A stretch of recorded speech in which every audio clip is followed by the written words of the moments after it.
Sudah lebih setengah tahun, pelajar di Kota Prabu Muli belum melaksanakan pembelajaran tatap muka di sekolah.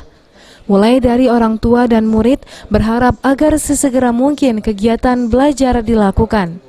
Untuk menanggapi hal tersebut, pemerintah Kota Prabu Muli bersama DPRD dan Polres Prabu Muli melakukan peninjauan ke SMP SMA untuk melihat sejauh mana kesiapan pembelajaran tatap muka.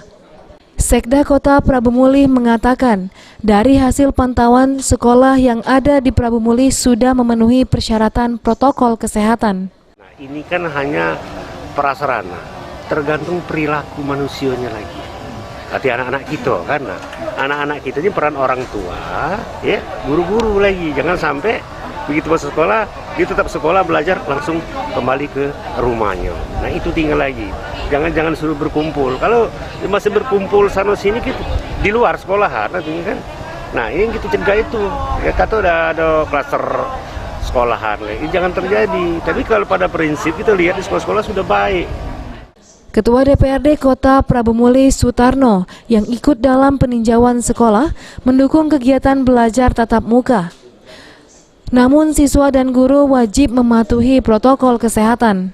Jadi mensupport, cuman dengan catatan protokol kesehatan harus dipatuhi, gitu ya, harus dipatuhi.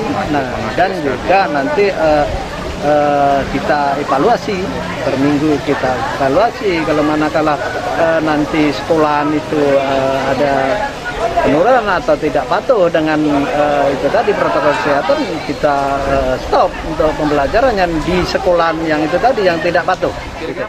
Namun demikian menurut Sutarno, jika terjadi penularan COVID-19 dan pelanggaran di sekolah tersebut, maka kegiatan belajar akan dihentikan. Beni Firdaus, PAL TV.